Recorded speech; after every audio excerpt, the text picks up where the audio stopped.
Hey everyone, welcome to another episode of Healthzone with Gilbert Cheah. My name is Gilbert Cheah. I'm the editor of Healthzone Singapore, a Facebook page that's dedicated to covering health and wellness, specially curated for a Singapore and regional perspective. So today I wanted to talk to you guys about a disease that humans have been fighting for thousands of years, and that is the leading killer in Singapore, accounting for over 28% of all deaths here, and that is cancer. Now, although the battle with cancer is far from won, we do know so much more about how this disease works and what causes it and how to treat it and even cure it.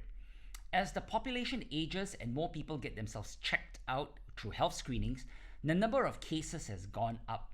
But here's the important fact. Even though more people are being diagnosed with cancer today, more people are also surviving and beating it. So I wanted to talk to you guys about some of the things that you can do and should be doing to minimize the risk and to make sure that you can be well. In 2009, for example, in Singapore, cancer accounted for 37% of all deaths in the country. By 2018, that had dropped to 28.8%. In the 1970s, the number of men who lived at least 5 years after a cancer diagnosis was only 13%. By 2012, that number of survivors had gone up to 48.5%.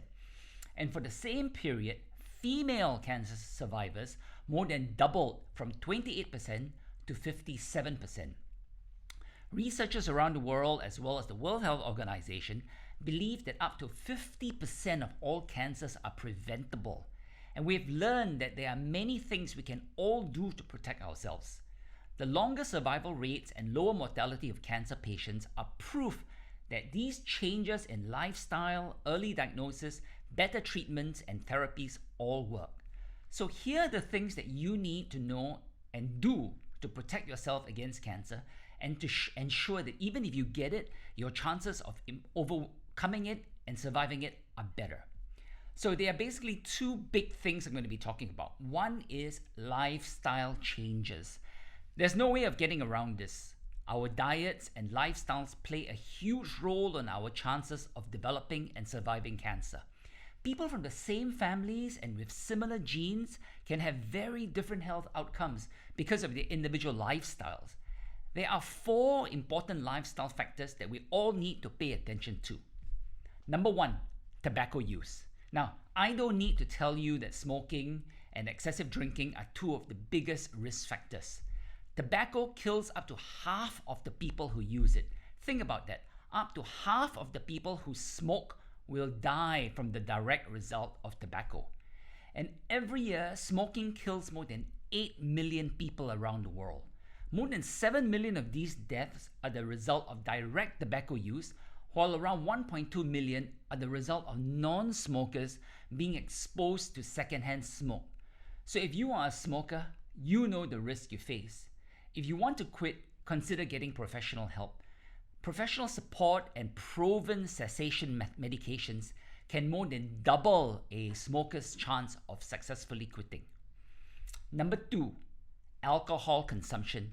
Now, compared to tobacco, the research into alcohol as a carcinogen is relatively recent and less well publicized, but the evidence that has been emerging is very strong.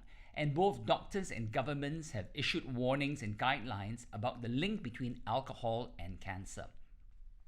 Drinking alcohol raises your risk of getting 7 kinds of cancer, and all types of alcoholic beverages are linked with cancer. There are certain parts of the body that are at higher risk for cancer because of alcohol. For example, drinking more than 50 grams of alcohol a day is associated with a 4 to 7 times greater risk of developing mouth, throat, or esophageal cancer compared with not drinking at all. The other organs most at risk for cancer caused by alcohol consumption include the liver, colon, rectum, and breast. The more alcohol you drink, the higher your cancer risk, and the less you drink, the lower your risk. Heavy drinkers, those who drink 2 or 3 drinks every day, are most likely to get cancer and to die from it. Now, even if you're a light drinker, which means no more than 3 drinks a week, your chances are still higher than for those who do not drink. Now, the biggest dangers come if you have more than 4 drinks a day.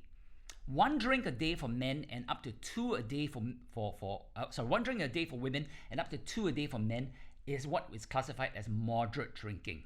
Now, what does 1 drink mean? This varies depending on the alcohol content of the drink. The substance in alcoholic drinks that is carcinogenic is ethanol, and different alcoholic drinks have different levels of ethanol. Distilled spirits such as or hard liquor such as vodka, gin, rum whiskey, and tequila have the highest percentage of ethanol, ranging from between 40 up to 95%. Beers, by comparison, are usually only about 4 to 6% ethanol.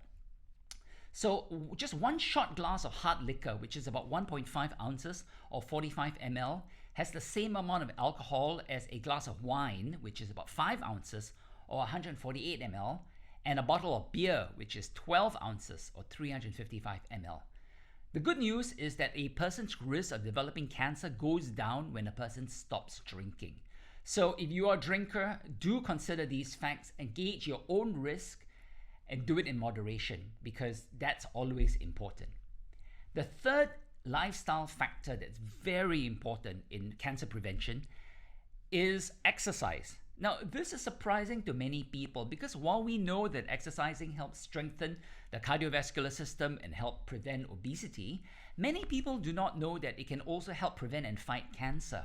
In fact, research done by the American Cancer Society and the National Institute of Cancer in the US found that regular exercise offers a significantly lower risk of 13 specific types of cancer, including colon, breast, endometrial, esophageal, liver, stomach, kidney, and myeloid leukemia. And best of all, the type of exercise they were using in their research was moderate recreational exercise. So you don't need to be an athlete to get the benefits of exercise. Activities such as brisk walking, biking, dancing, or any exercise that raises your blood rate and makes you sweat is beneficial. Walking about 5 kilometers an hour, which is about 20 minutes per km, is considered moderate intensity. The American Cancer Society recommends that adults get at least 150 minutes of moderate intensity or 75 minutes of vigorous exercise each week, or a combination of these. Now, you can get in this recommended activity levels by just walking on your lunch break for 30 minutes, 5 days a week. Exercise helps lower cancer risk in many ways. 1, it helps you maintain a healthy weight. Now, being overweight or obese raises your risk for several cancers. 2, it helps your body regulate hormone levels. Increased hormone levels of some hormones can increase your cancer risk. 3, exercise speeds digestion, which then reduces the time that potentially harmful substances are in your colon. 4, exercise builds and strengthens the immune system, which is very important because the immune system plays a very powerful role in fighting cancers and preventing them from developing. So that's the importance of exercise. The 4th lifestyle factor that is so important is diet. And this is one of the most important ways that we can all lower the risk of cancer and also fight its development. The food we eat has a powerful effect on our overall health. The 3 things to watch out for in our diets are sugar, fats, and processed foods, because all 3 are linked to cancer, and reducing our consumption of these 3 food categories will not only lower our cancer risk, but also improve our overall health. There's also another very important reason to lower the intake of these 3 foods, because they all lead to unhealthy weight gain and high body fat levels. Now, it's very important to realize that fat cells in our body are not just innocent things that occupy space in our bodies. Fat cells are actually very active cells. They produce hormones and growth factors, and they cause inflammation. So the more of these fat cells you have, the more dangerous it is. And these growth factors and inflammation can then cause cancer cells to be produced and grow. In fact, obesity is linked to 13 different types of cancers, and 40% of cancers are linked to being overweight. Here's the fact: obesity is the single biggest preventable cause of cancer after smoking. So losing excess weight and lowering your body fat levels are such important things to help lower your risk of developing so many types of cancers. That is the first section, which is about lifestyle changes. So we've talked about the lifestyle changes that are very important, and now we're going to talk about preventative measures that you can take to lower your chances of death by cancer and of getting cancer. The first thing that's very important is early detection. Now, with all of the advances in medical science and new ways to treat and overcome cancer, detecting the disease early in its development has even more advantages than ever before. Cancer that is diagnosed at an early stage before it spreads to other parts of the body or becomes too advanced is much more likely to be removed successfully and treated, and for the patient to survive. So early detection is very important. There are two major components of early detection of cancer. One is self-checks and the other is professional medical screening. It's important for all of us to be aware of the possible warning signs of cancer and to take note of any changes in our bodies and to seek medical attention promptly. Part of the problem is that a lot of people might notice something but they just discount it and ignore it, and that is part of the problem there. So pay attention to your own body. Now, some early warning signs of cancer include lumps, sores that fail to heal, abnormal bleeding, persistent indigestion, chronic hoarseness, unexplained weight loss, fatigue, night sweats, loss of appetite. If you have any of these symptoms, get yourself checked by a doctor. It could be something as simple as indigestion, it could be something more serious, but you need to get it checked. Early diagnosis is particularly useful for specific kinds of cancers: breast cancer, cervical cancer, mouth, larynx, colon, rectum, and skin cancer, because these have very high recovery rates if the cancer is diagnosed early. Now, the other side of early detection is professional health screening, where your blood and urine tests and scans are used to check for any possible signs of cancer. It's so important that everyone over the age of 40 have a regular health screening, at least once a year, especially if you have any family history of cancer. An adult should also undergo a colonoscopy at least once every 5 to 10 years. The second part of preventative therapy for cancer prevention is vaccination. Now, many people are surprised to hear that there are actually vaccines against cancer. Now, while we do not have vaccines against most cancers, there are some vaccines that can effectively help prevent certain types of cancer. There are 3 types of vaccines that are preventative that we should look into. One is the HPV vaccine. HPV is a virus that is known to cause cancers of the mouth, throat, cervix, genitals, and anus. The vaccine against HPV works very well. It provides almost 100% protection against the viral infection that can lead to the cancer. It's important that this vaccine be given to people before they have a chance of contracting the virus. And as the virus is largely sexually transmitted, the vaccine should be given to preteens and teens before they reach puberty and before they become sexually active. So giving the vaccine to boys and girls between 9 and 12 years old, even that young, can prevent more than 90% of the HPV cancers as they get older. So if you're a parent and you have children who are about to enter teenage years, please definitely talk to your doctor about getting the HPV vaccine for them, because down the road, when they're older, it could well save their lives. And this is so important because this is a very effective vaccine that surprisingly very few people, especially here in Singapore, know about or think about. The next vaccine that's important for all of us to get is the hepatitis B vaccine. Now, it's important to get all the hepatitis vaccines for many reasons. One of it is that it can help prevent liver cancer. People with hepatitis B and C virus can develop liver damage that can lead to liver cancer.